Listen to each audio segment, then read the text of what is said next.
There are a million ways to die in the 41st millennium, yet only one way to truly live, in the Emperor's name and in service to his endless war.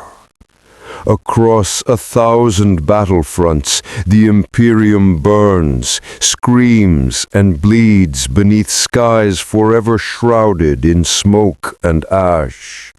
It is a galaxy defined not by miracles, but by attrition. And yet, on one desolate world at the edge of Segmentum Solar, the impossible happened. They called the planet Solus Prime, though there was nothing prime about it. A minor agri-world, long since stripped of its fertility by orbital bombardment and ashfall. It served now as a penal colony, a place where the unwanted and unworthy toiled until death took pity on them. Its skies were scarred by lightning storms, born from pollution and warp taint, its soil gray and lifeless. For decades, the Vox had carried nothing but work orders and death tallies. Then, one night, the static broke.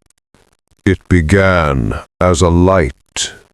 The first to see it was Sergeant Kalen Vore, a veteran of the Solus 82nd Penal Legion, standing guard on the perimeter of Hab Sector Delta.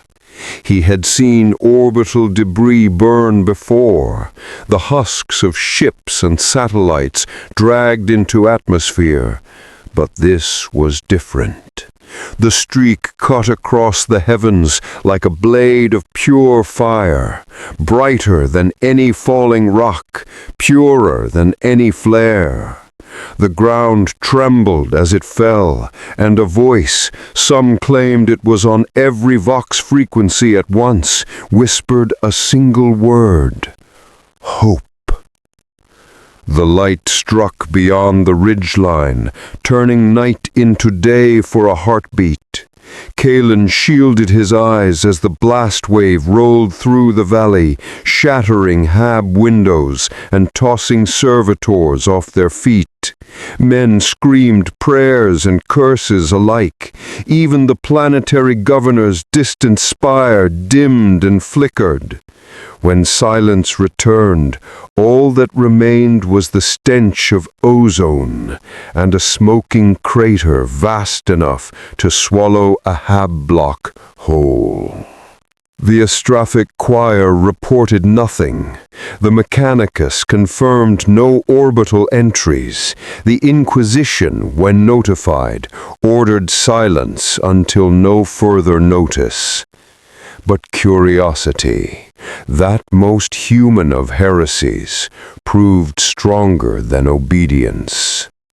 3 days later, under the dim red sun, Kalen and a recovery unit descended into the crater. Ash still smoked from the impact. Auspex readings flickered, confused by anomalous radiation. The crater's walls were fused glass, molten rock hardened into jagged spirals, and at the center, untouched by flame, lay something that defied explanation. A pod. Smooth, metallic, seamless, no visible joins, no serial numbers, no imperial markings. Its surface glowed faintly, as though alive with restrained heat. As the squad approached, the air grew warm, then gentle, soothing, almost divine. Kalen's rebreather hissed as he reached out and brushed the hull. It was cool. Then the shell opened. Steam poured forth in a hiss like a living breath. Inside, wrapped in a thin silken cloth, was a child. A human child, or near enough, pale-skinned, black-haired, sleeping peacefully amidst the ruin of a world. His heartbeat registered strong, no deformities, no mutations, yet his presence made the air hum. The squad fell to their knees without knowing why. Kalen's vox crackled. "Sergeant, what did you find?" He hesitated, staring down at the impossible infant. "A miracle, sir." By the time they brought the child back to the fortress hab, the story had already spread. Some said the Emperor had sent a sign. Others whispered it was a weapon, an alien construct, a demon child, a curse in flesh. But when the boy opened his eyes for the first time, bright blue like lightning caught in glass, even the skeptics faltered. There was no corruption, no taint, only purity. The local priesthood demanded he be taken to the ecclesiastical orphanarium of St. Verine for proper testing and spiritual guidance. The administratum obeyed, though not without fear. Nothing unrecorded survives long in the Imperium, but this event was already beyond erasure. In the months that followed, Solus Prime changed. Where once despair had reigned, a strange calm spread. Workers began to smile again. Crime rates dropped. The air itself seemed lighter. The priests called it divine favor. The commissars called it dangerous optimism. In the void, however, the anomaly did not go unnoticed. Thousands of light years away, in the warp-shadowed halls of Terra's Ordo Malleus, astropathic murmurs told of a light untainted by the warp. That was enough to draw attention. And, in the black silence beyond reality, something else stirred. A whisper older than chaos, curious, hungry, and angry. On Solus Prime, the boy slept, unknowing of the horrors that awaited him. He would grow, he would learn, and one day the galaxy would tremble at his name. For now, though, he was only a child in a crater, the calm before the storm. And far above, hidden behind a dying sun, the warp twisted, reshaping fate itself to accommodate the arrival of something that should never have existed in this age of darkness. If you crave more tales from the dark millennium, spread the word and stand with the faithful, for in this galaxy, even hope is a weapon. The Emperor protects those who believe. The light in the sky had faded, but its echo had just begun. In the long gray corridors of the Orphanorum of St. Verine, silence was a mercy few ever received. Hundreds of children filled the dormitories, the abandoned, the orphaned, the broken survivors of the Imperium's endless wars. But one, and only one, slept without fear. They called him Kal-El, a name taken from the runes found etched within his fallen vessel. No one could decipher the symbols. The Adeptus Mechanicus declared them Xenos glyphs, while the Ecclesiarchy proclaimed them angelic script. And so the name stayed, a compromise neither side could entirely claim. Kal-El grew in the shadow of shrines older than his world, his lullabies the chanting of priests and the low rumble of servitor hymns. Where the other children fought for scraps of food, he shared his. When disease swept the dormitories, he did not fall ill. The sisters whispered that the boy's touch brought warmth, even to those near death. His eyes, always bright, always watchful, seemed to hold something deeper, something both alien and achingly human. Sister Amara, the Orphanorum's matron, saw it first, the signs that defied nature.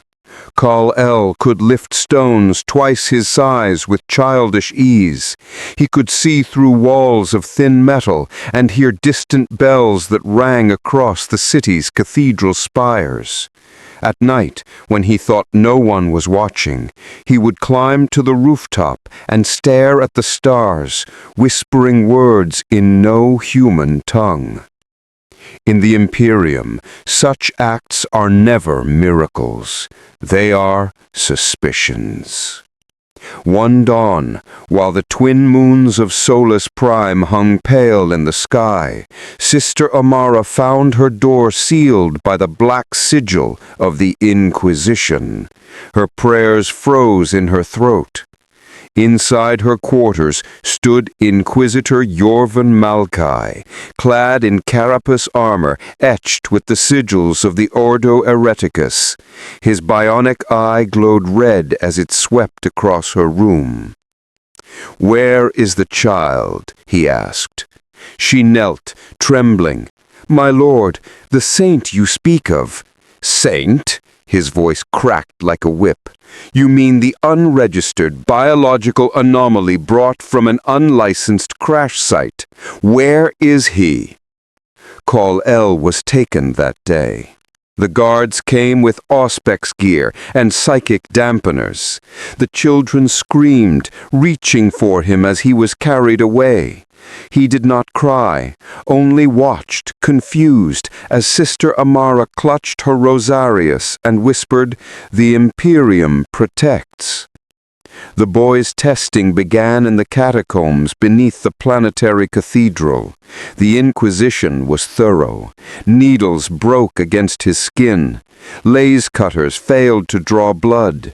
Auspex scanners returned data that overloaded their cogitators.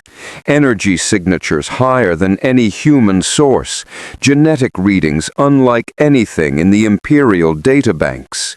When a sanctioned psyker attempted a soul read, he collapsed instantly, eyes bleeding, veins turned black. His last words were a terrified whisper. He shines."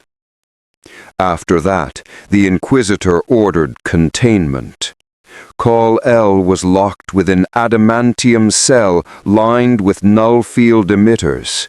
Priests gathered daily to observe him through reinforced glass, and every day he smiled, unafraid, unresentful, almost a forgiving. Days became weeks. The Orphanorum's sermons changed tone. The people of Solus Prime began to gather outside the cathedral, chanting, praying, demanding their saint be free. Miracles, or what the people believed were miracles, continued to happen. A reactor fire was extinguished by a sudden burst of air. A worker crushed under machinery survived without a scratch. A plague outbreak vanished overnight. Each event always near the cathedral. Rumor turned to faith. Faith turned to movement. And faith in the Imperium is both the greatest blessing and the most dangerous rebellion. Inquisitor Malkai called an emergency convocation. Adeptus Arbites patrolled the streets. Preachers spoke from pulpits of restraint and obedience. But when one guardsman, inspired by the chants outside, knelt before Kal-El's cell and whispered, "My lord, deliver us," something in the boy changed. He stepped forward. The null field sparked. The adamantium began to glow. The guard screamed as blinding light filled the chamber. Sensors exploded in static, cogitators melted, and when the brightness died, the cell door was gone, vaporized. Kal-El stood among the wreckage, unburned, haloed in golden radiance. He did not flee. He placed a hand on the wounded guardsman's chest. His shattered ribs reformed, his breathing steadied. Then the boy simply said, "Do not fear me." Malkai, half blinded by the flare, could only watch in awe. Every instinct, every doctrine screamed heretic, mutant, psyker, yet none of those words felt right. Outside, the chanting had become a roar. "The saint walks free!" For the first time in living memory, the people of Solus Prime looked toward the heavens not with dread, but with hope. In a galaxy where hope was heresy, that made the child from the sky the most dangerous being alive. Under the eyes of the ecclesiarchy. The news spread faster than light. In every hab-block, manufactorum, and chapel across Solus Prime, the vox crackled with the same phrase, "The saint walks free." By the next sunrise, tens of thousands filled the streets. Pilgrims, workers, soldiers, all knelt in the ash and rain, chanting prayers to the Child of the Light. Offerings of bread, flowers, and blood marked his path. The ecclesiarchy, ever eager to sanctify what it could not control, acted swiftly. High Confessor Dominus Arcturus, Patriarch of Solus Prime's Grand Cathedral, ordered the boy brought before him. The Inquisition protested, citing containment orders, but when Arcturus commanded the full strength of the Fraterus militia, the Ordo Hereticus relented, for now. Kal walked through the city, flanked by a procession of priests and guards. He wore no armor, no robe of office, only simple cloth, torn and scorched. The crowd reached for him as though his touch could cleanse sin. Those who brushed his hand swore they felt warmth bloom through their veins. Even those blind or broken claimed to see, to move, to believe. Inside the cathedral, beneath murals of saints martyred and angels flayed, Arcturus studied the boy with eyes of suspicion and awe. "You are no ordinary child," the confessor said, his voice echoing through the vaulted nave. "Tell me, who is your father?" Kal tilted his head. "I do not know. I came from the sky." The priests exchanged glances. One murmured, "The heavens themselves delivered him." Another hissed, "Blasphemy! No soul enters the galaxy unmarked by the Emperor's will." The boy met their gaze, not with arrogance, but sorrow. "I mean no heresy. I only wish to help." Arcturus hesitated. In that moment, as candlelight flickered across the child's calm face, the old confessor felt something he had not felt in 50 years of service: doubt.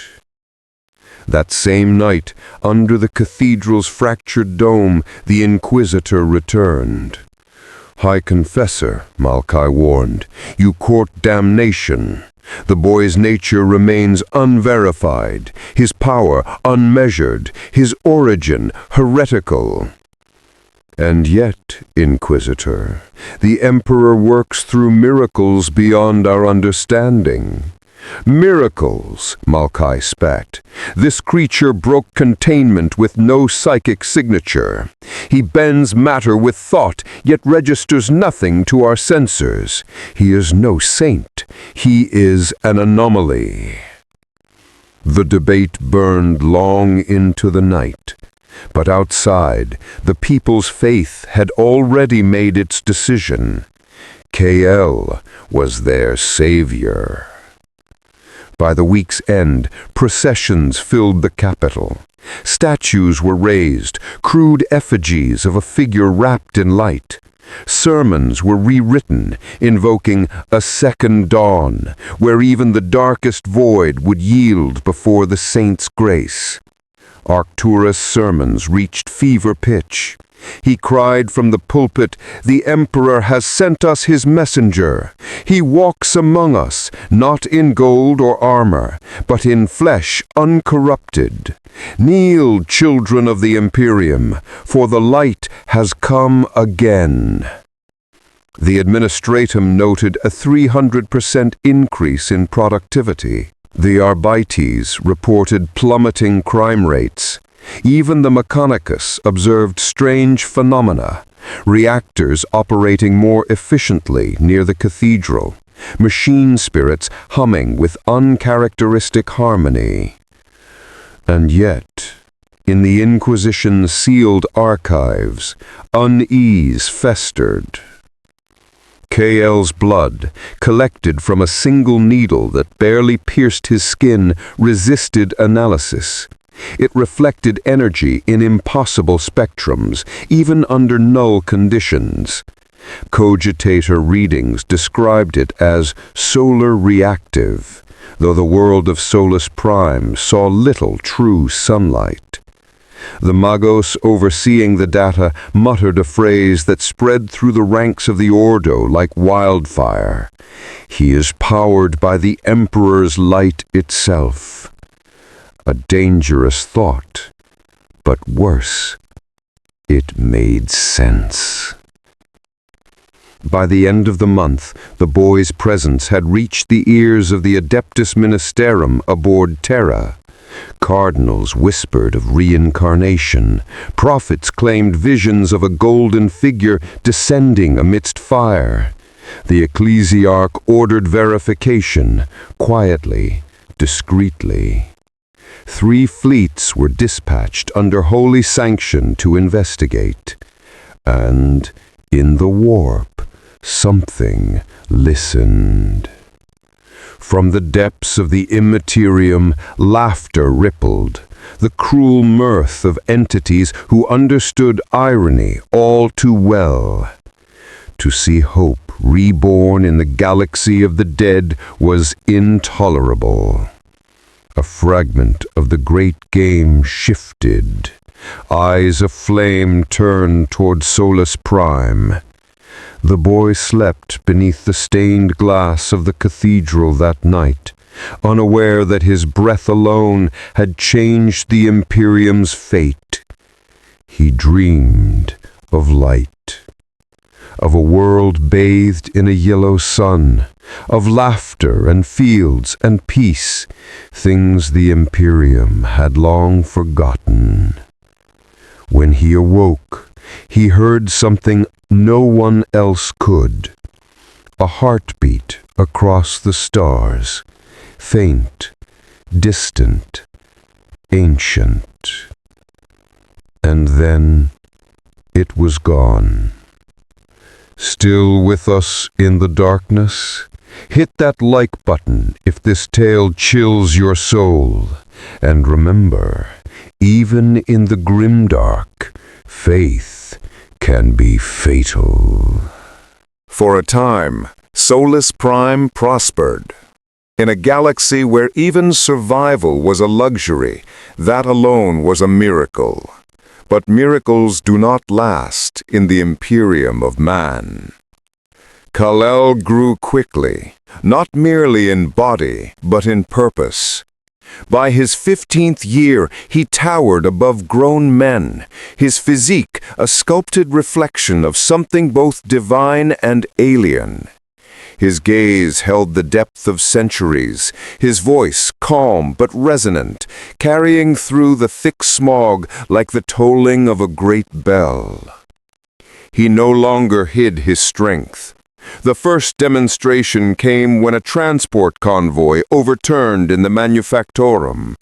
Dozens were trapped beneath its tonnage of steel and ceramite. While Arbites scrambled for servitors and cranes, Kal-El walked into the wreckage alone.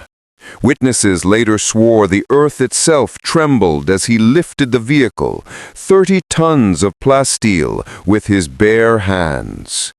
No machine spirit aided him, no psychic field shimmered, no rune glowed. He simply did it. The rescued workers fell to their knees. Some wept, some screamed his name. One, a grizzled hab foreman, shouted into the crowd, "The saint is strength made flesh!" From that day on, they called him the Unbreakable. But strength in the Imperium attracts power and scrutiny. High Confessor Arcturus took Kal-El under direct tutelage.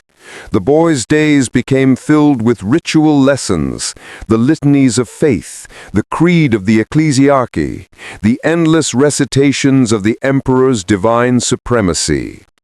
He repeated every word dutifully, but without fervor.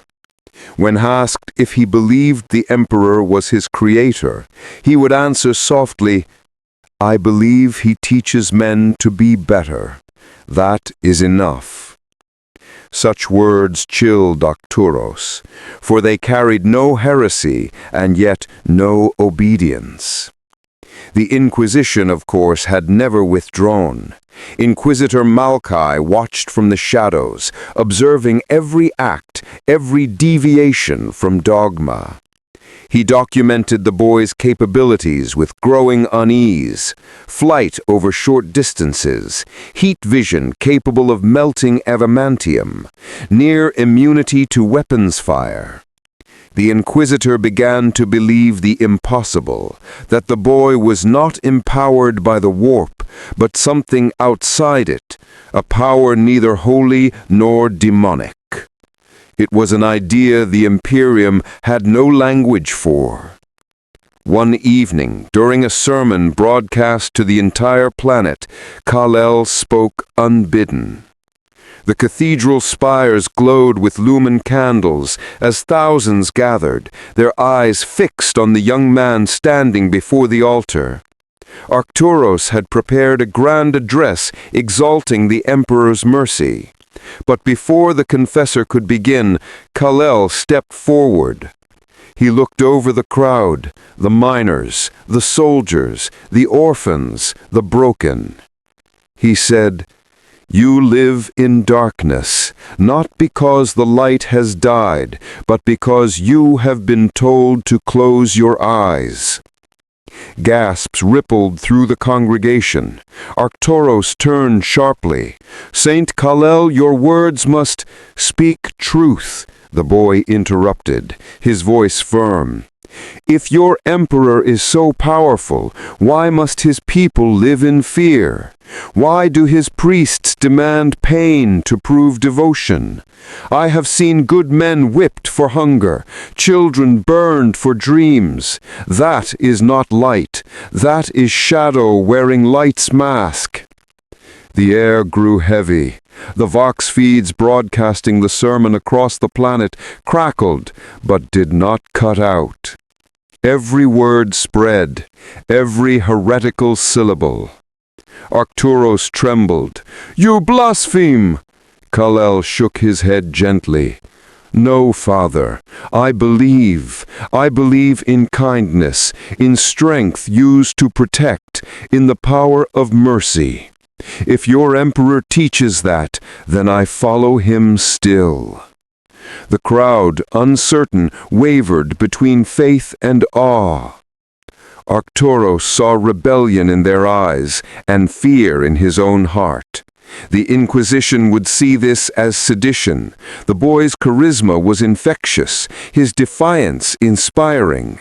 Already, whispers spoke of the new creed, one without chains, one where the emperor's name was invoked not as tyrant, but as teacher.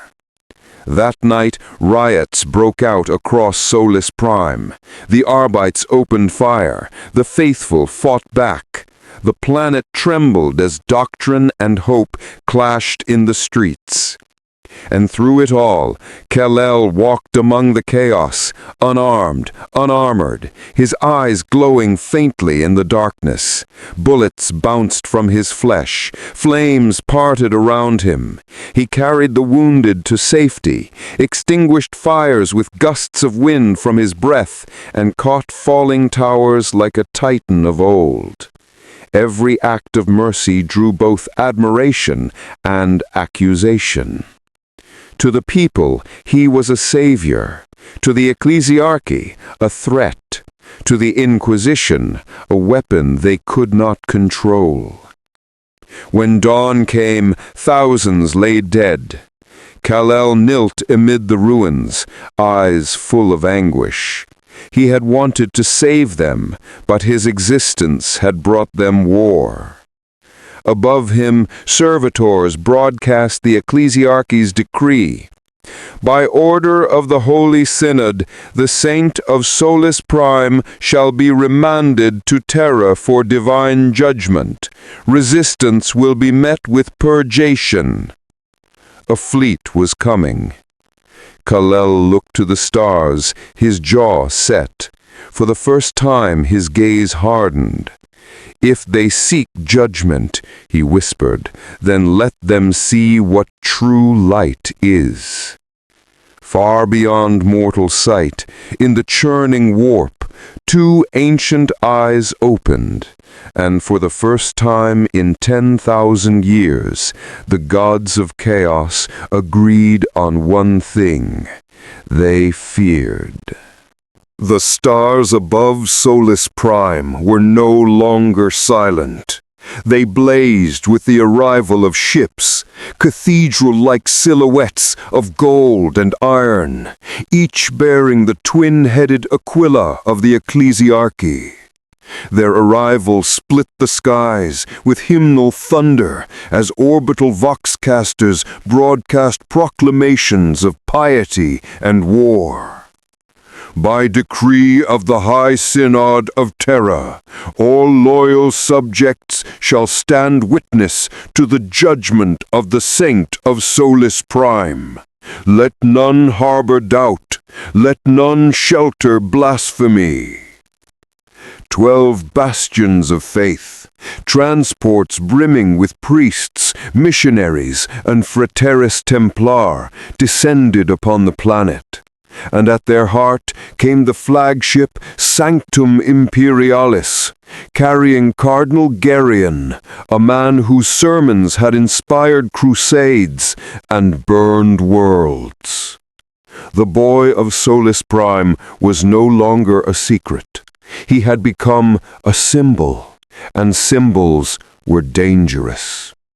From the citadel balcony, Kal-El watched the descent. His eyes, unblinking, solemn, followed each trail of burning light as ships tore through the atmosphere. Behind him, the once grand cathedral was now a fortress. Devotees of the new dawn guarded the gates, their bodies wrapped in tattered robes marked with his sigil. A stylized sunburst carved crudely over the Aquila. Sister Amara, older now, her face lined with exhaustion and faith alike, stood beside him.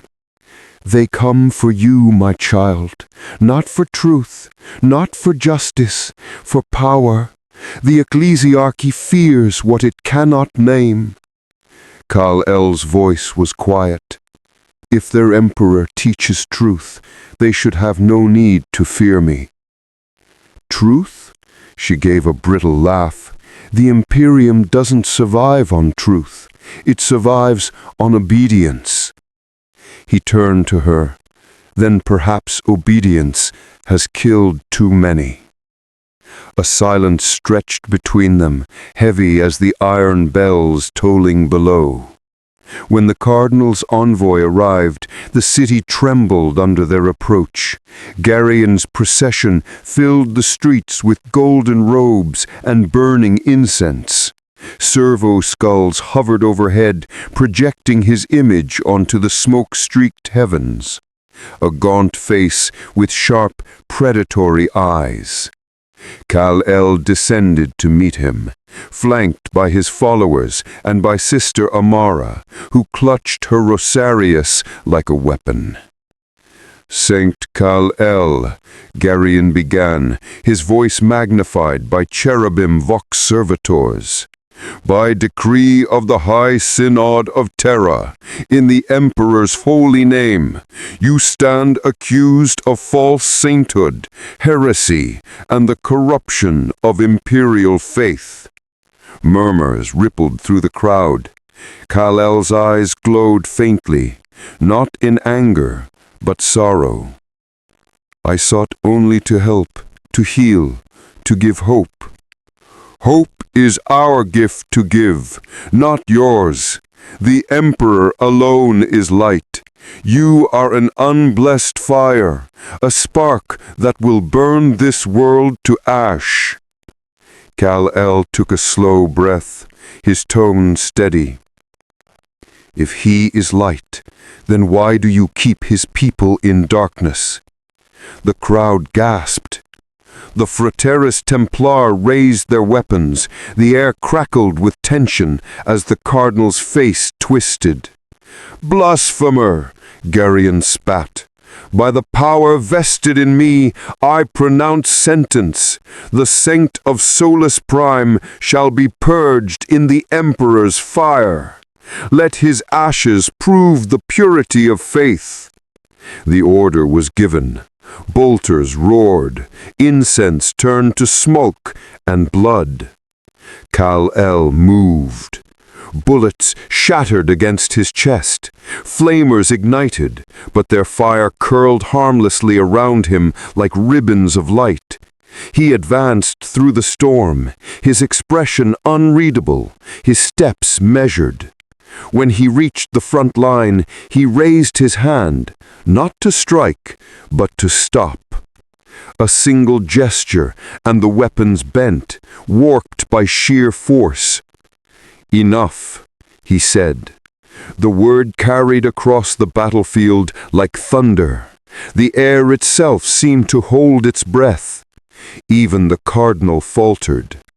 Kal-El stood amidst the silence, light pouring from his eyes, washing over the soldiers like dawn over a battlefield.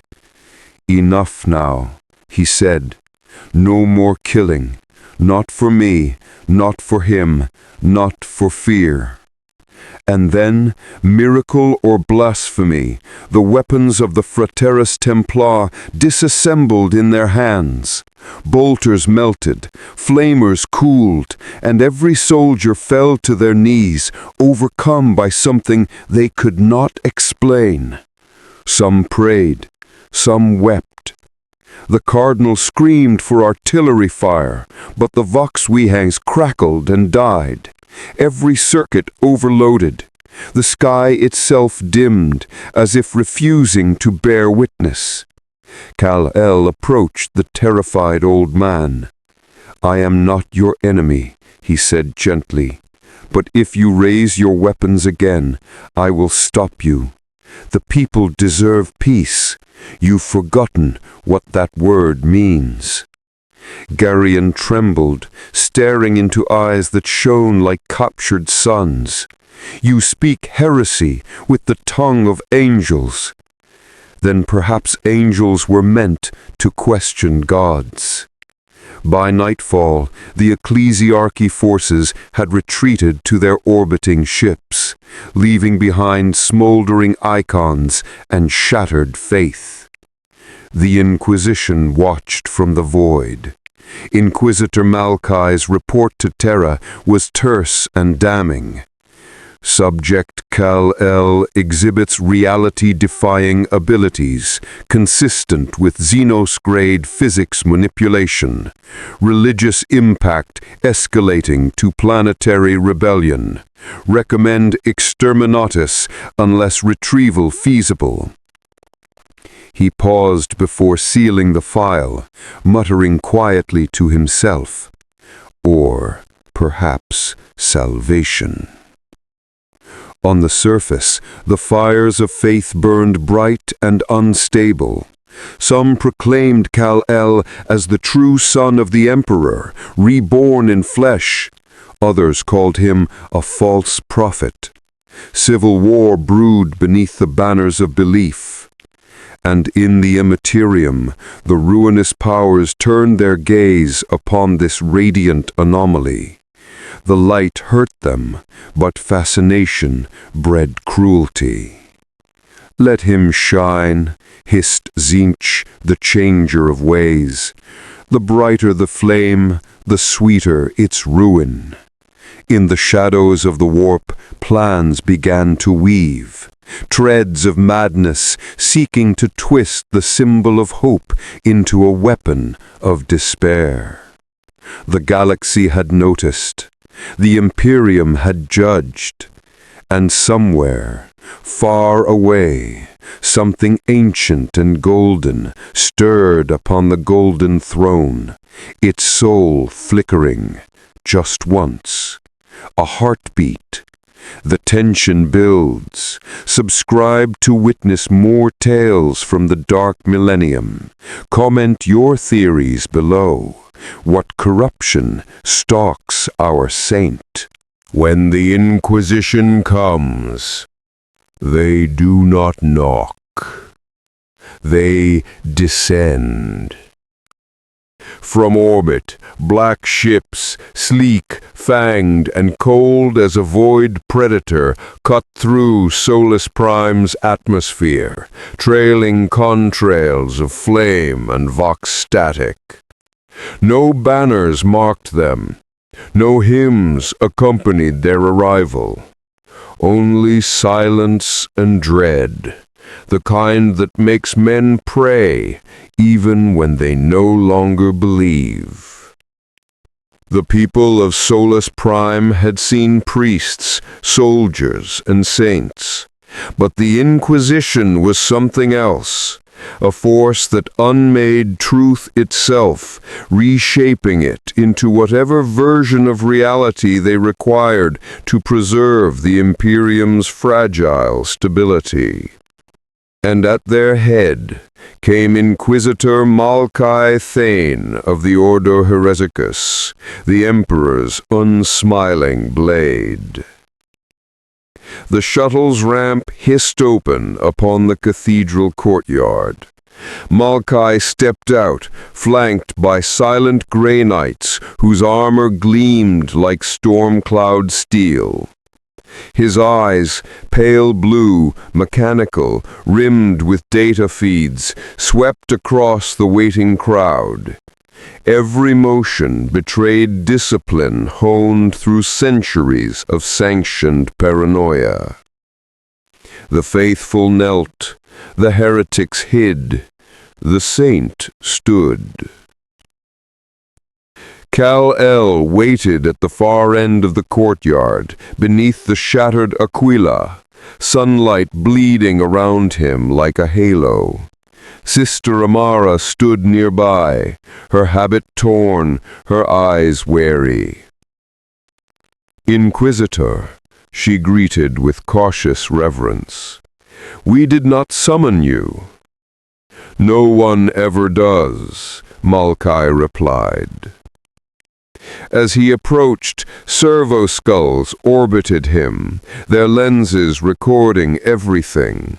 A psyker knelt at his side, her eyes blindfolded with silver cloth. "This is the one, the saint of Solus Prime," Malkai said. The psyker trembled. "He burns, my lord, bright, too bright." Malkai studied Kal-El for a long moment. You are not Psyker, no mutant, no sanctioned construct, no trace of warp resonance. You are an absence. Kal-El's expression was calm. I am only what I have always been, a man trying to do good. Then you are already suspect, Malkai said dryly. The Inquisitor's retinue assembled a circle of instruments around Kal-El. Purity scanners, gene analyzers, psychic resonators hummed, clicked, then malfunctioned in sequence. Readings inconsistent, one tech adept muttered. Energy output beyond categorization. Molecular cohesion impossible. Malkai frowned. Impossible is my daily business. Continue. When the Psyker reached out with her mind, she screamed. Blood streamed from her eyes. He has no reflection in the warp. He stands outside it, like something that doesn't belong in any reality, she cried. Malkai silenced her with a gesture. Then, for the first time, he addressed Kal-El not as prey, but as puzzle. Where did you come from? I don't know. A sky I can't return to. A world I barely remember. And yet you can bend steel with your hands. You walk through flame. You fly. Malkai leaned closer.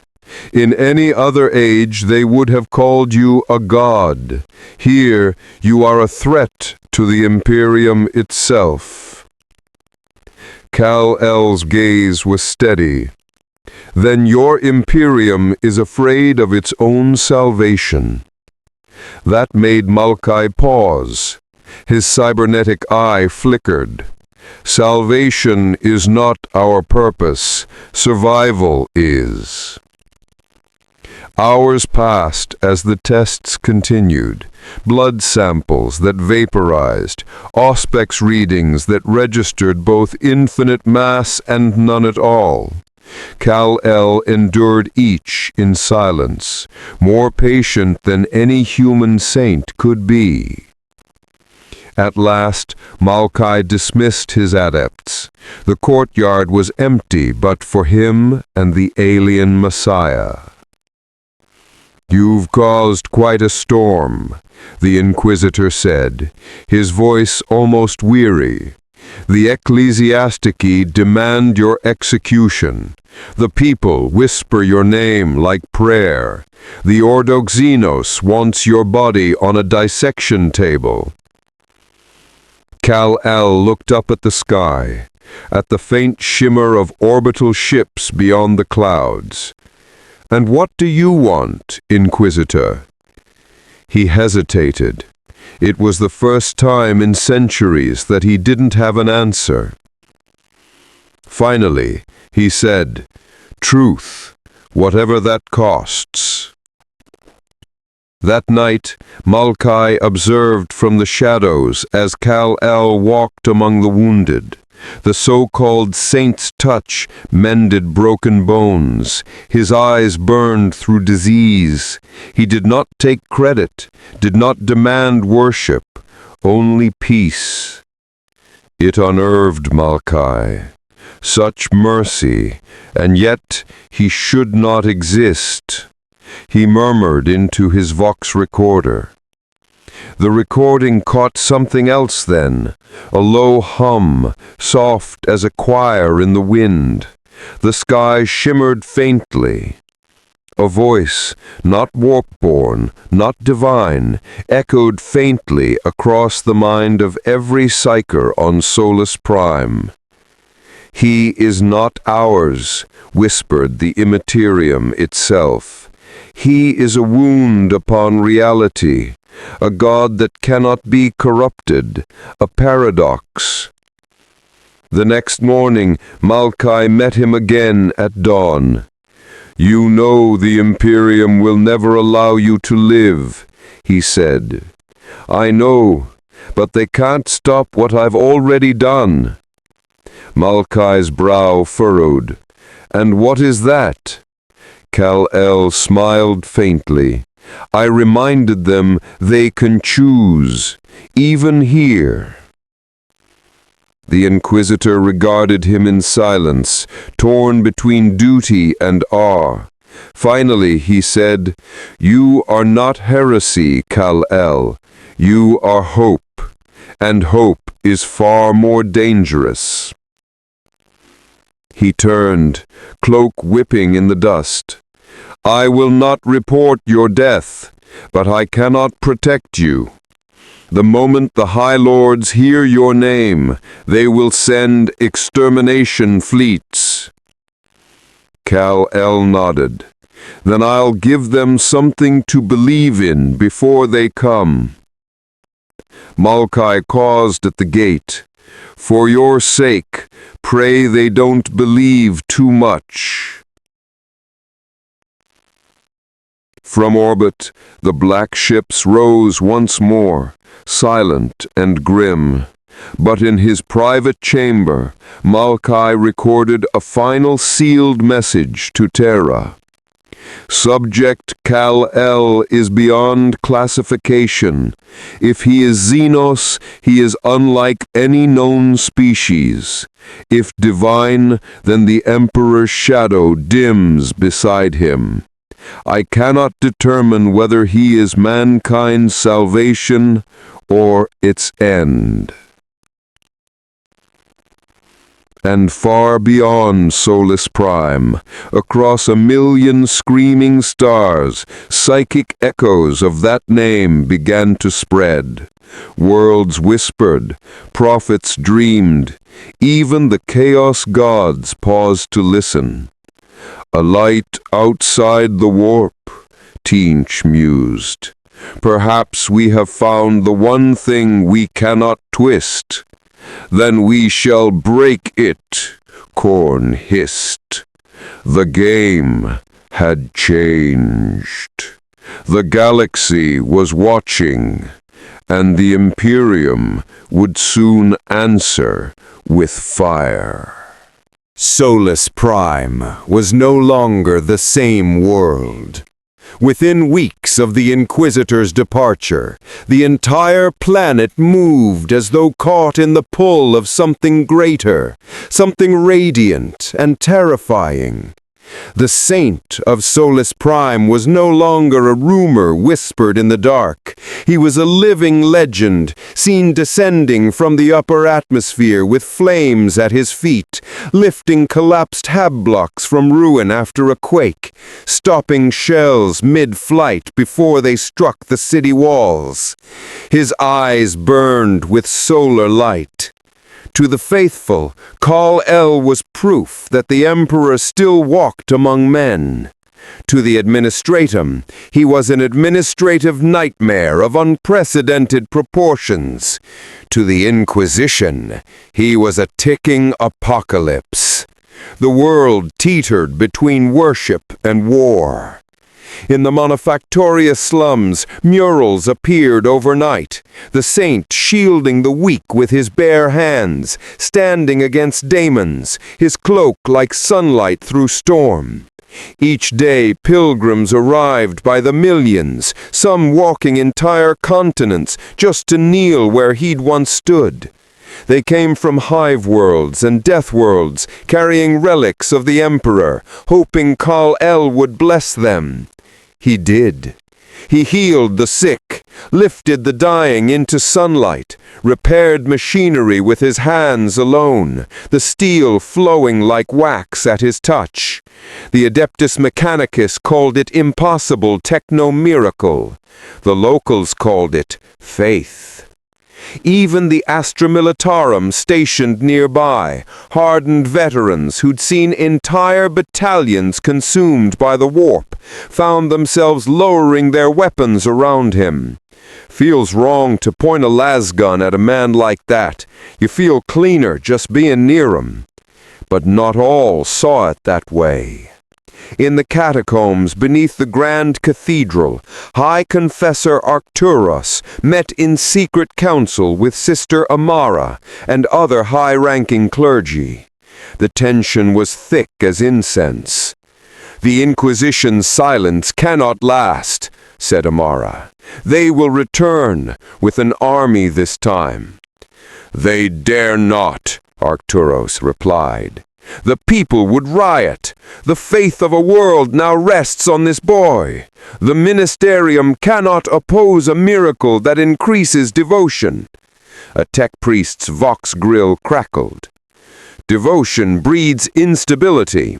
Already unauthorized sects form around his name. The Solar Creed, the Light Uncorrupted. One of my data shrines received prayers addressed to him." Amara crossed herself. "Blasphemy, or prophecy," whispered Arcturus. He placed a trembling hand on the table. "I have served the Emperor for 60 years. I have seen daemons walk in flesh, angels of death rise from tombs, heretics burned to ash. But never, never have I felt the Emperor's presence like I do when that boy speaks." The silence that followed was absolute. Finally, Amara said, "If you are wrong, Father, it will be your soul and all ours that burn." "Then let it burn," Arcturus said, voice steady. "Better to burn for light than to live forever in darkness." Up above, Kal-El stood on the cathedral's highest parapet, watching Solus Prime's 2 suns dip below the horizon. The planet's endless smog turned them crimson, blood over iron. He could hear everything: the prayers, the marching boots, the whispered fears, every heartbeat, every act of faith or doubt. He could feel their suffering. When he closed his eyes, he saw flashes, 1,000 worlds screaming under fire, 1,000,000,000 souls dying nameless deaths. The Imperium was too vast, too cruel, too broken, and yet it endured. It reminded him of something faint and beautiful, long buried in the ashes of memory, the sound of his mother's voice, whispering a single word before the stars took him: hope. The next day, the governor of Solus Prime, a pale, trembling man named Varin, summoned Kal-El to the Palace of Order. The meeting was brief and cowardly. "Saint or not," Varin said, hands shaking, "you are disturbing the balance of this world. My authority is being undermined. The Arbites no longer obey my commands. They follow yours." Kal-El's voice was soft. "Then lead them, Governor. Show them that power can serve mercy." "Mercy?" Varin sneered, emboldened by fear. "Mercy doesn't keep the tithe flowing. Mercy doesn't keep the heretics from rising. You are a disruption, a dangerous ideal."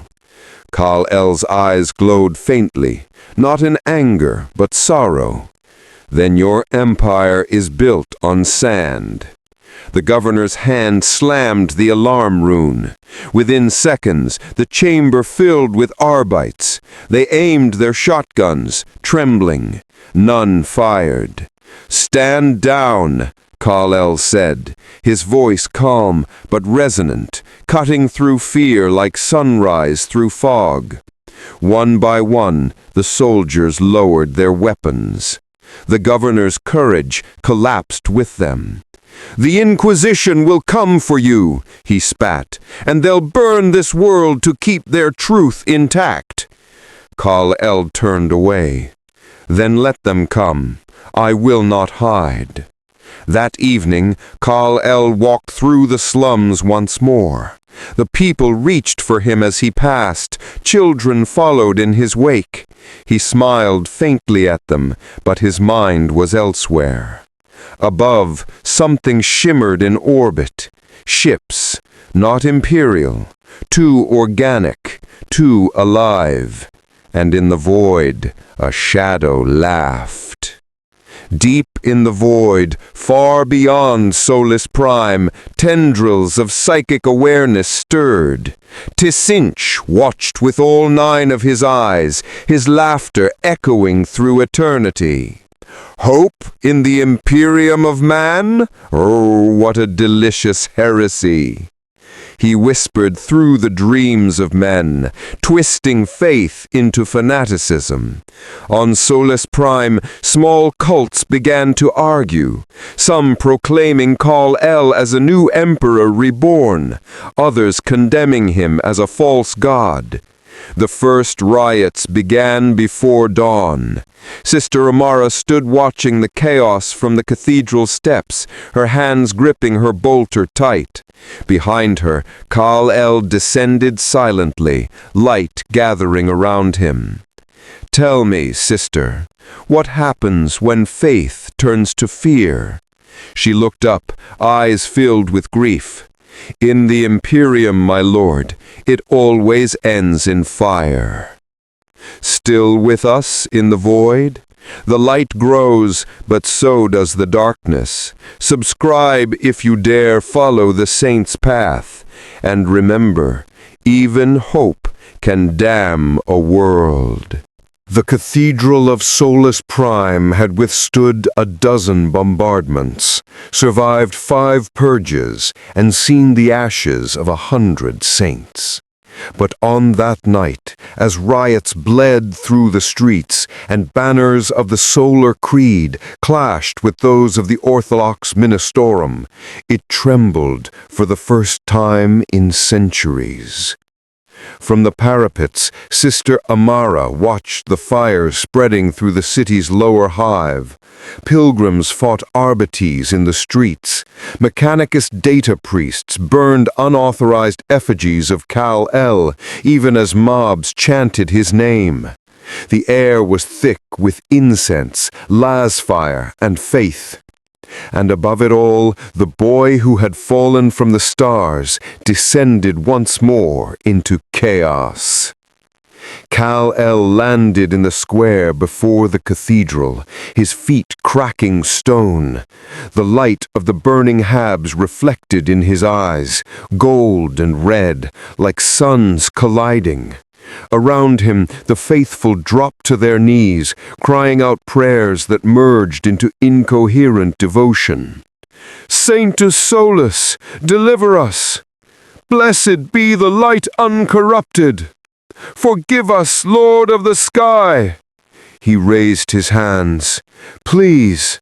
A lasbolt screamed past his face and hit a pilgrim in the chest. The body fell, lifeless, still clutching a prayer icon. The crowd screamed. The arbites line advanced, chanting the litany of law. The air turned to violence. Kal-El's voice, amplified by something more than lungs, shook the stones. "Enough!" The sound rippled through the city like a shockwave. Fire stilled, bolters jammed, voxcasters went dead. Every living soul stopped. "You are not my worshippers," he said, his voice soft but clear. "You are brothers and sisters.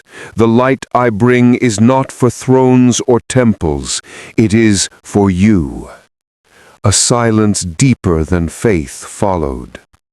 Inside the cathedral, High Confessor Arcturos watched from the dais, tears burning his wrinkled cheeks. "He speaks truth," he whispered. "The Emperor's hand moves again." But beside him, another priest hissed, "No, this is the end of order. This is rebellion cloaked in holiness." The confessor turned on him. "Then I will stand with rebellion if it means salvation." Before the other priest could answer, the massive doors of the cathedral blew open. Kal-El stepped inside, bathed in smoke and light. Arcturos knelt, unafraid. "My saint," He shook his head. "I am no saint, Father. I am something else, something you must help me understand." Arcturus rose, trembling. "The people need you. They need each other." "You cannot change the Imperium," the old man said, voice cracking. "It is too vast, too cruel. It devours all hope." Kal-El met his gaze, eyes shining like twin suns. "Then it is time it learned to fear hope." The confessor almost laughed, not from joy, but from the mad, trembling awe that grips men standing before revelation. And then the cathedral shook again. The stained glass shattered inward as black-armored dropships screamed overhead. Inquisitorial sigils gleamed in the firelight. The Ordo Hereticus had returned, in force. Hundreds of stormtroopers poured into the square, flame and fury in their wake. Through the chaos strode Inquisitor Malkai Thane, his expression grim. "By order of the Holy Ordos, this world is under quarantine. The heresy of the Solar Creed ends tonight." Kal-El stepped forward, calm amid the storm. "These people are innocent. There is no innocent in heresy." Malkai's gaze hardened. "Then what does that make you?" For the first time, Malkai hesitated. A man doing his duty, a servant of survival. Kal-El looked around him, the burning city, the terrified crowds, the soldiers trembling behind flamers. "Duty without mercy is tyranny, and mercy without duty is damnation," Malkai snapped. "Stand down, Kal-El. I've seen what you can do. Don't make me order their deaths." Kal-El's voice dropped to a whisper that carried through the flames. "You can't kill what you've already made immortal." And with that, he rose, lifted not by machinery, but by will alone into the smoke-filled air like a new sun. Every gun in the square turned upward. Bolters, lasguns, plasma rifles, all aimed at a single figure, hovering against the burning skyline like a new sun. Malkai gave the order. The sky erupted. For a few terrible seconds, the world became light. Explosions bloomed across the heavens, shockwaves leveled buildings, voxcasters screamed static. When the dust cleared, Kal-El still hung there, untouched, surrounded by molten slag where the shells had struck. He looked down at them, sadness carved in his face. "I did not come here to fight, but I will not let you destroy them." Malkai stared up at him, eyes wide with something between awe and horror. "Emperor, preserve us." And deep in the warp, a ripple of laughter spread. The Chaos Gods had seen enough. Hope had taken form in their playground, and now they would feed on it. That night, as Kal-El shielded the cathedral from orbital bombardment with his bare hands, the people of Solus Prime witnessed something no imperial world had seen in 10,000 years. A man defying the Imperium and living. Still watching in the dark? Then like this tale if your faith still burns, for the light has risen, but it casts a long, deadly shadow. For the first time in 10,000 years, the Imperium trembled before a single man. From the void above Solus Prime, Exterminatus-class ships hung in orbit. Titanic vessels of judgment, their lance batteries charged, their cyclonic torpedoes locked. The order to cleanse the planet had been signed by 3 separate inquisitorial tribunals. The world was to die before its heresy could spread. But they could not fire.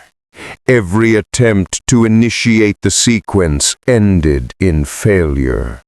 Vox relays melted, targeting augers went blind, servitors screamed static prayers before combusting.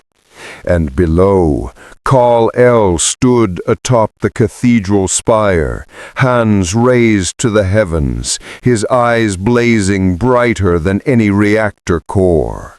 He was holding back the bombardment with his will alone.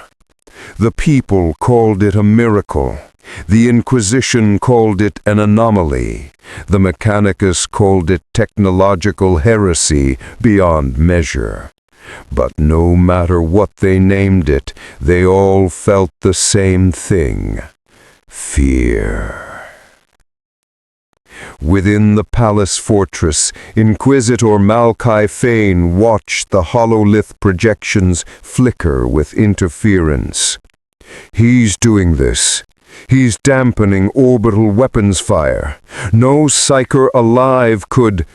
He's not a psyker, Sister Amara said from the shadows. Malkai turned. And you still stand beside him? I stand beside truth, she said quietly. You've seen it too. He's not warp-born, he's not corruption, he's something outside it. That's what terrifies me. Outside, Solus Prime had become a shrine and a battlefield. Entire regiments of the Astra Militarum dug in, forming siege lines around the capital. Artillery thundered for hours, then stopped when the shells simply disintegrated mid-air, atoms scattering like dust in the light around Kal-El. He had built no walls, dug no trenches. He needed none. He moved faster than the eye could track, disarming soldiers without killing them, disabling tanks with a touch, lifting men to safety when their own lines collapsed. In his wake, he left neither corpses nor glory, only silence.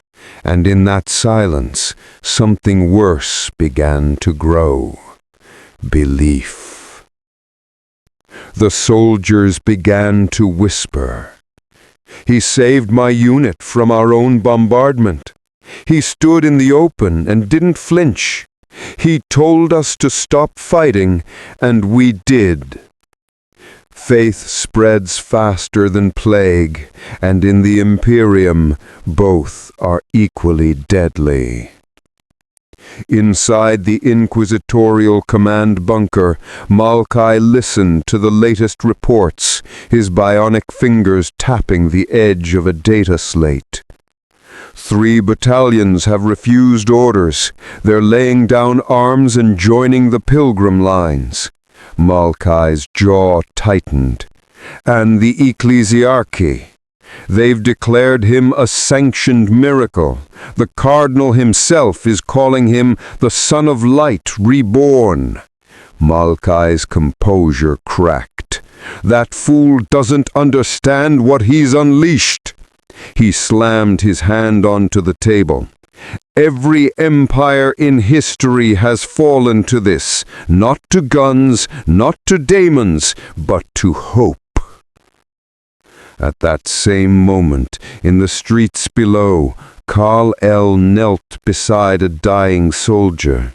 His chest was shredded by shrapnel, his armor cracked open. "Easy," Kal-El said softly, placing a hand on the man's shoulder. "You'll be all right." The soldier coughed blood, gripping his wrist. I saw you in the sky. Thought it was a dream." "No dream, just light." The man's breathing slowed, his pulse steadied.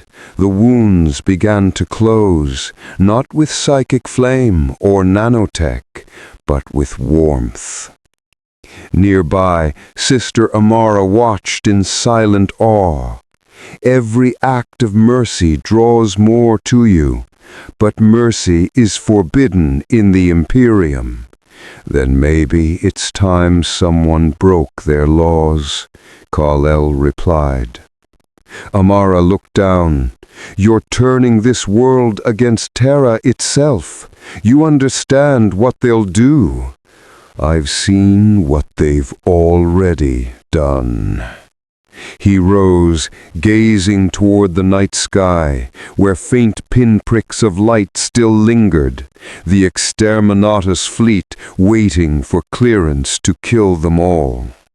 He called themselves the servants of a god, he said. But if they destroy everything in his name, maybe they've forgotten what they serve.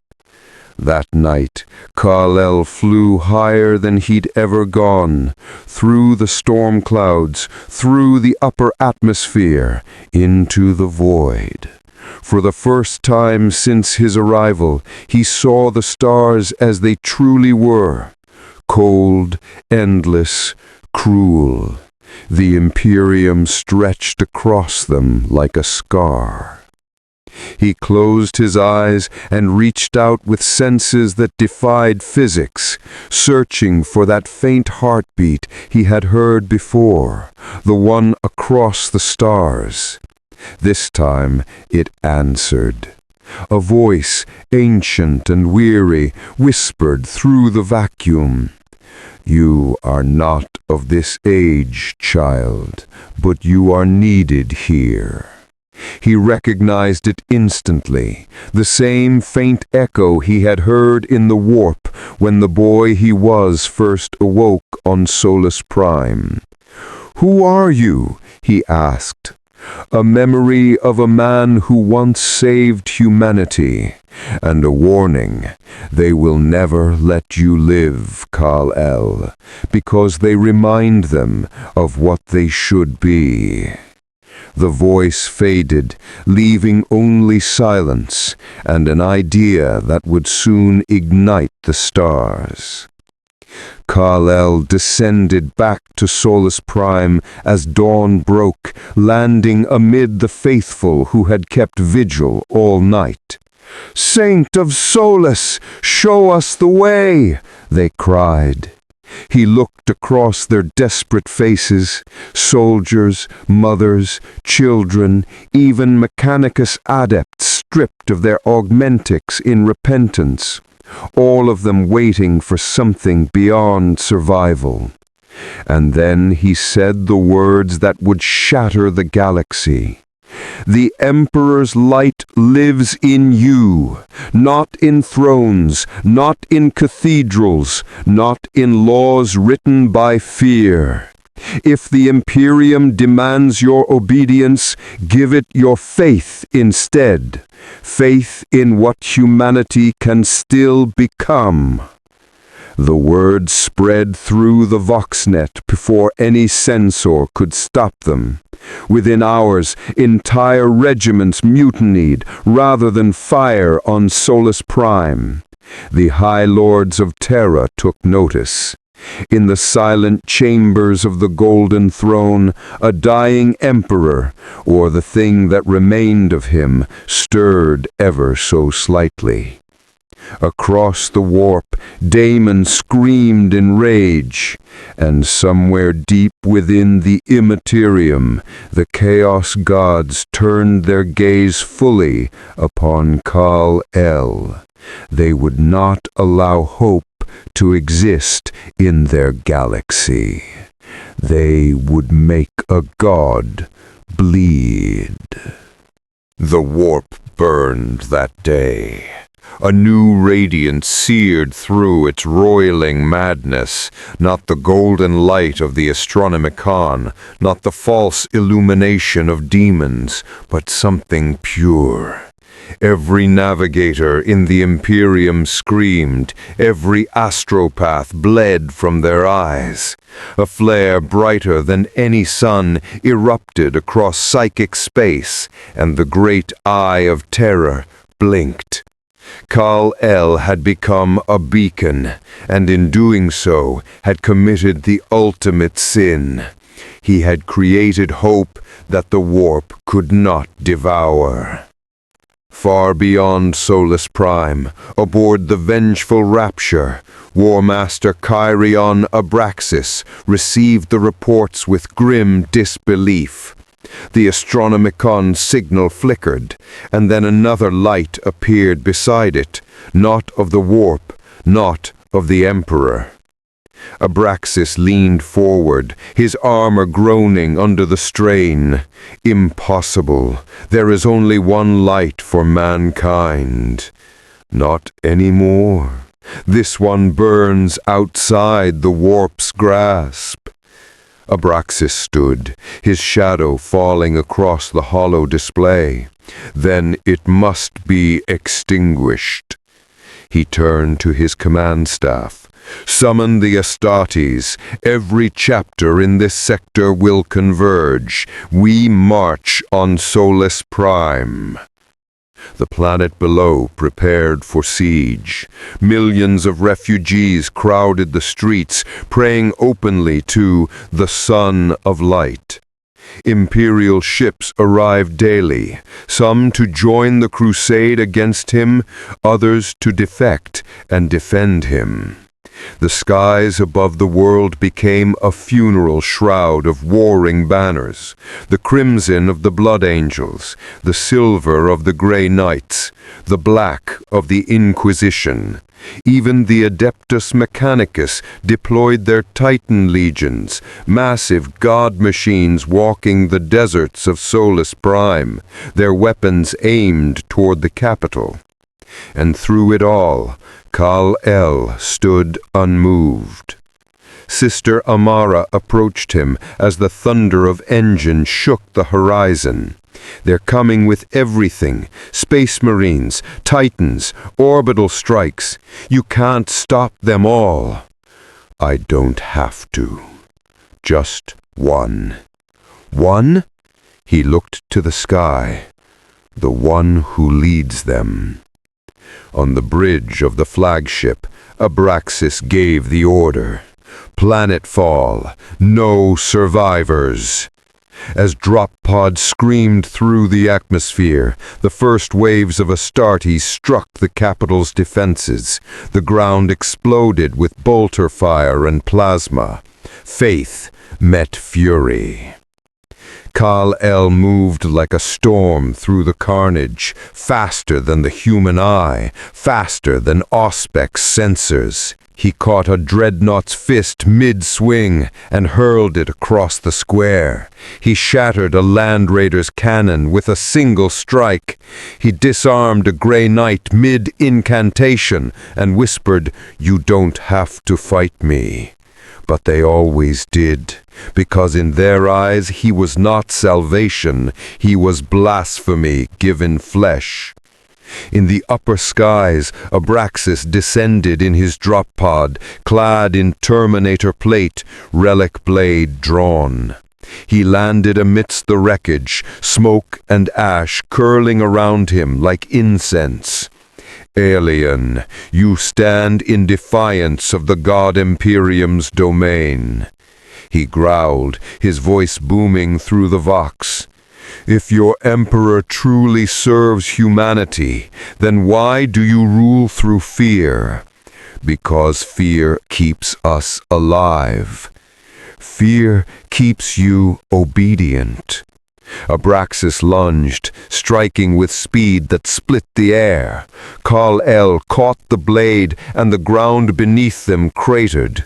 Steel met strength. Faith met truth. The shockwave shattered glass across the city. Abraxas swung again, this time driving his power fist into Kal-El's chest. The blow sent him crashing into the spire of the Grand Basilica. Kal-El staggered to his feet, smoke rising from his wounds. He looked up and saw the sky itself tearing open, a warp storm. In the heart of that storm, a figure took shape, vast, luminous, mocking. A voice like a chorus of screams echoed through every mind. A light that defies us, then let it be devoured. The clouds bled crimson. Demons poured from the rift like molten nightmares, claws, wings, fangs, fire. The battle for Solus Prime had become something far greater. It was no longer just the Imperium against Kal-El. It was the entire warp against him. Amara's voice broke through the calms. "Kal, the rift is expanding. It's consuming the system." He looked to the heavens, then to the people below, clutching one another in terror. "Get them underground. I'll hold the breach." "By yourself?" He smiled faintly. "I'm used to it." He rose into the sky, cloak burning away as he ascended into the heart of the storm. Lightning clawed at him, warp fire flayed the air. He felt the raw malice of the chaos gods pressing against his mind. Tzeentch whispering temptation, Khorne roaring for blood, Slaanesh singing corruption, Nurgle promising peace in decay. He answered none of them. He simply flew higher. And then he vanished into the storm, a single spark swallowed by infinite darkness. For 3 days the warp raged. For 3 nights Solus Prime burned. Then on the dawn of the 4th, the warp fell silent. The sky cleared, the rift was gone, and where it had been, a single point of light remained, a new star blazing brighter than Terra's Astronomicon. They called it the Star of Solus. Those who survived swore that in the moment the light first shone, they heard his voice echo through their minds. "I am not your God. I am your reminder that even in darkness you can rise." The Imperium declared the event heresy. The Inquisition erased every record of Solus Prime. But among the scattered refugees, whispered prayers endured. Up there he still watches, the man who would not bow. In the Imperium, nothing dies. It only changes form. The warp churned, and within its depths the light of Kal-El blazed like a wound that refused to close. His body was intact, but reality itself trembled around him. He could feel the screams of daemons like whispers under his skin. The currents of the warp pressed against him, testing, twisting, inviting. And then they came, a host of horrors born from mortal sin and divine hatred, demonettes with eyes like galaxies, bloodletters with molten iron blades, plague-bearers dripping filth and despair. They surrounded him, their voices a cacophony of mockery. "You do not belong here. Your purity burns. Let us snuff it out. Join us, child of light. We will make you eternal." Kal-El's fists clenched. His breath came steady, even here, where breath meant nothing. "If eternity means becoming like you," he moved, faster than thought. His punch ripped through a greater daemon of Khorne, scattering its essence into psychic vapor. His heat vision tore 1,000 souls from the belly of a writhing beast. Every motion was violence refined to perfection, not of hatred, but necessity. But for every daemon slain, 10 more arose, their laughter echoed like cracking glass. And through their ranks stepped something vast, the daemon prince Malgarath the Unmaker, once a Primarch's champion, now a god's chosen abomination. His armor was fused to his flesh, wings of bone stretching wide. His voice shook the currents of the warp. Mortal?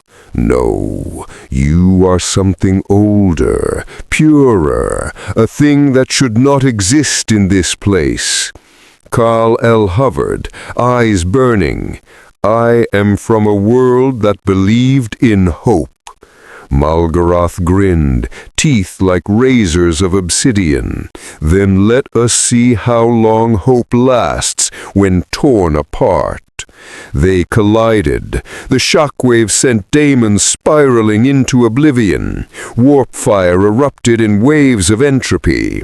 Kal-El's strikes shattered mountains of thought and flame. Malgarath countered with claws that tore at the soul itself. Each blow bent reality around them. Every time the daemon prince fell, his body reformed from nightmare. Every time Kal-El struck, his light dimmed a little more. The warp itself began to unravel around them. Fractures opened, voids where even chaos feared to look.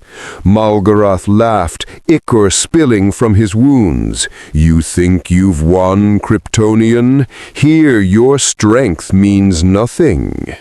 Kal-El stood alone on a fractured plane of dying light, surrounded by the ashes of gods. The warp around him trembled, still existing, but wounded, confused. And from that silence came a whisper. You think you've won? A shape formed in the mist, something massive, eyeless, ancient. It was not a daemon, but something older, the echo of the warp itself. You have burned your soul to strike me. You will never leave this place. Kal-El smiled faintly, his cape fluttering in a wind that didn't exist. Maybe not. He raised a single hand. The light within him pulsed once more, smaller now, weaker, but focused like a blade. And then he drove it upward. A beam of golden brilliance split the chaos storm, piercing the veil between realms. Somewhere far away, on Solus Prime, a new star appeared in the sky, the light of a man who refused to yield. As the brilliance faded, Kal-El knelt. His strength was gone. His breath came in shudders. Around him the warp began to seal itself over, closing over his radiance like the ocean swallowing a stone. He whispered one final vow, to no god, to no emperor, but to them, the fragile mortals he had tried to save. Don't let them take your light. Then the warp consumed him, but even as it did, a single ember of his power drifted free, carried through the psychic tides. It crossed the veil, fell through the void, and found its way home, a fragment of hope burning across the galaxy. On Solus Prime, a child looked up at the night sky and pointed. "Mother," she said softly, "the new star, it's brighter tonight."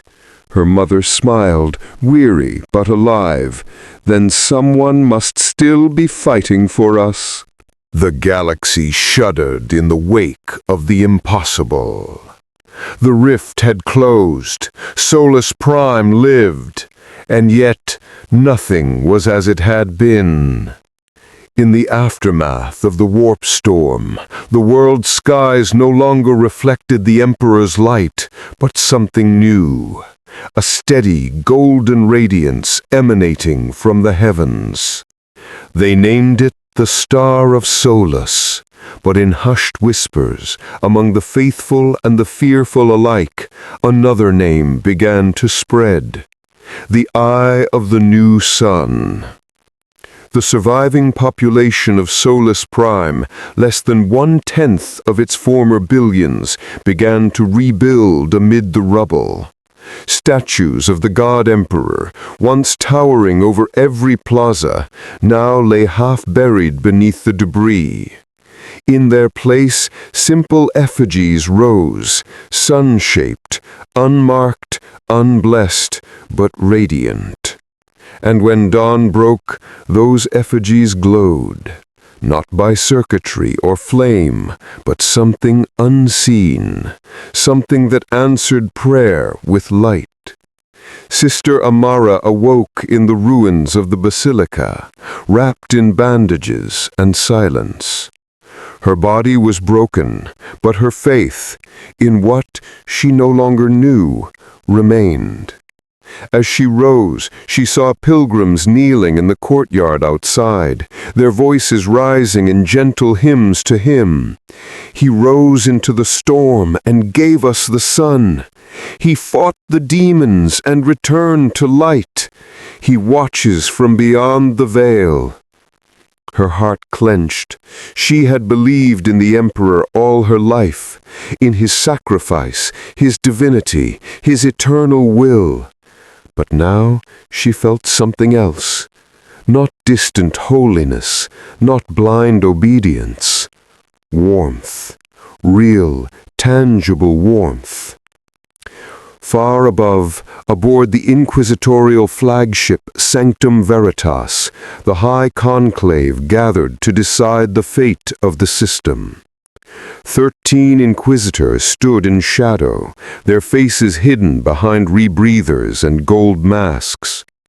At their center, Inquisitor Lord Halbrecht leaned forward, Vox amplifying his graveled voice. The records are consistent. A being of inhuman power saved this world, entered the warp, and returned light where there was none.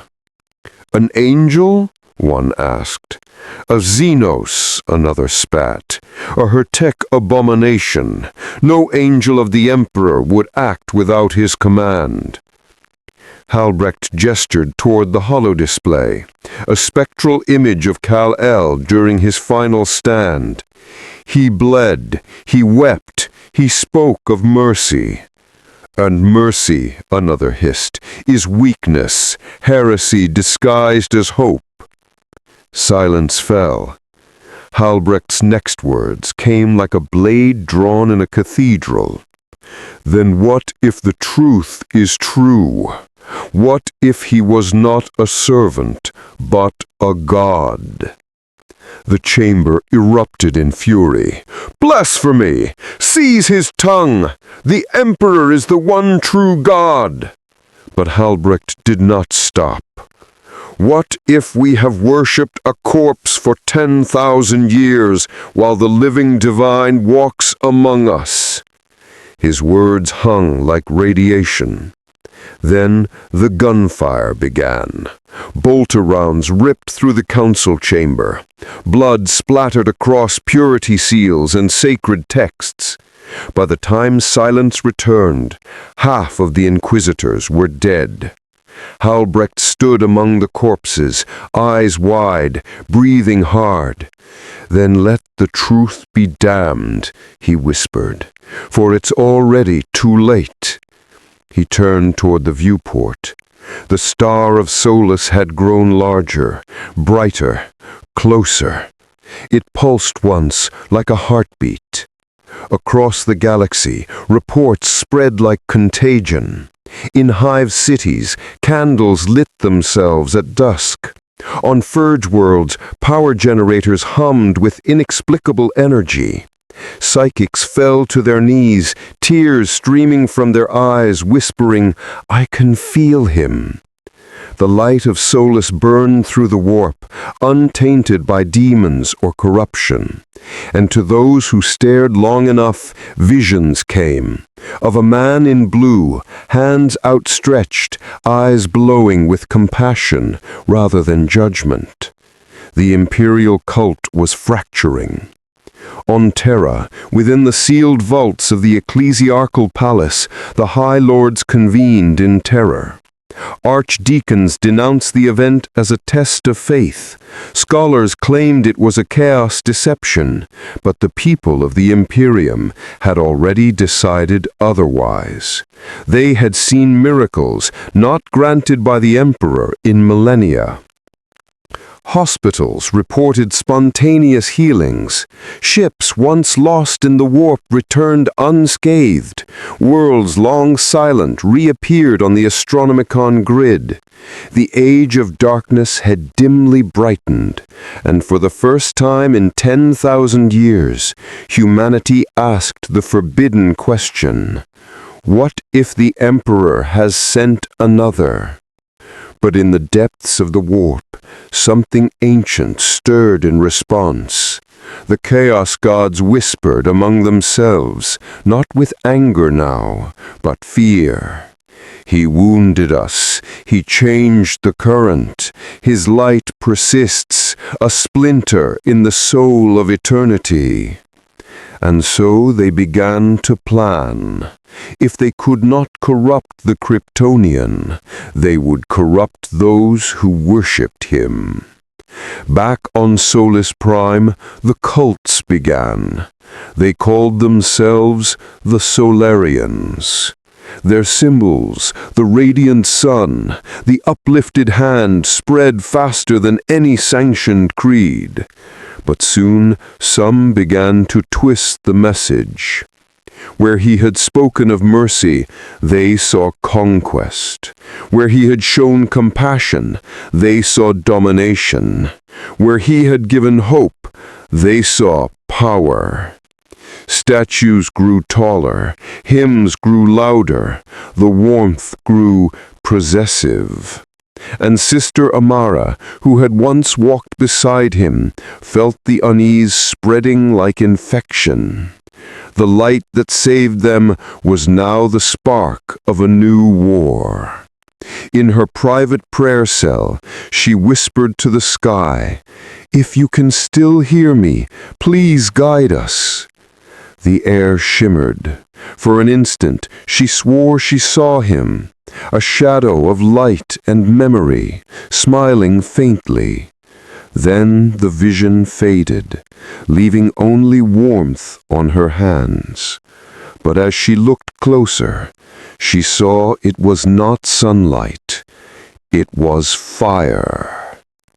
The world had begun to burn again. The fires of belief spread faster than any plague. Across the segmentum solar, entire worlds began to fracture beneath the weight of revelation. The Imperium, already brittle from millennia of stagnation, now teetered on the edge of a new cataclysm. Not of Xenos invasion or chaos incursion, but of faith itself. On Solus Prime, the streets glowed with banners of gold and red, the colors of the Solarian cults. The symbol of the sun blazed across every wall, etched into every data slate, burned onto every heretic's tongue. They sang of the man of light, of the savior of suns, of Kal-El, the eternal flame. But they no longer sang of mercy. Now they sang of vengeance. Burn the heretics of darkness, burn the liars who kneeled to the corpse god. The imperial creed had twisted in days what had taken the ecclesiarchy 10,000 years to perfect, the weaponization of faith. Where once men prayed for salvation, they now prayed for war. Sister Amara walked the ruins of the Grand Basilica, once the heart of the Emperor's worship, now a temple of radiant rebellion. Her once white robes were gray with ash. The faithful knelt before her, mistaking her silence for sanctity. Mother of the Saint, they called her. Speak his will. She could not answer. In her dreams, she still heard his voice, gentle, human, kind. Not the booming god they now screamed for, not the avenger they demanded. He had saved them from darkness, and in gratitude they had built another one. The Inquisition struck back first. From the void came black ships bearing the sigil of the Ordo Hereticus. Exterminatus protocols authorized. No quarter, no hesitation. Inquisitor Lord Halbrecht, once the man who had defended Kal-El before the Conclave, now led the assault himself, because even he understood, when faith becomes a weapon, it must be destroyed, or it destroys everything. Purge the cults, he ordered. Burn their cities. Let no myth survive. Orbital bombardment lit the night. Towers of glass melted into rivers of fire. Millions screamed the name of their saint as the heavens themselves answered with thunder. And yet, even as the cities burned, the light of Solus Prime did not dim. Among the ruins the cultists fought back with fury. They called upon their god, their protector, and in that moment of desperation, something answered. At first it was only light, soft, warm, almost human. Then it grew brighter, sharper, molten. From the heart of the storm a voice echoed, not words, but conviction. Stand. Every Solarian soldier rose as if pulled by unseen strings. Their wounds closed, their eyes glowed gold. The inquisitorial forces faltered, bolters trembling in their hands. By the throne, they're possessed! No, whispered Amara from the basilica steps. They're believing. The difference was gone. The battle for Solus Prime became legend before it ended. Titans strode through oceans of fire. Seraphim fell from the skies, wings aflame. Inquisitors unleashed psychic storms that scoured miles of landscape, and still the cultists advanced, chanting his name like a weapon. In the orbit above, Lord Halbrecht stared down at the chaos he had unleashed. Every sanction, every purge, every holy word had only fed the myth. And as he looked upon the star of solace, now pulsing like a beating heart, realization struck him like divine judgment. We've created a god. The Astra Militarium regiments began to fracture. Entire battalions refused to fire on the Solarians. Some switched sides mid-battle, claiming the Emperor's silence proved his death. Others dug in, determined to prove their loyalty with blood.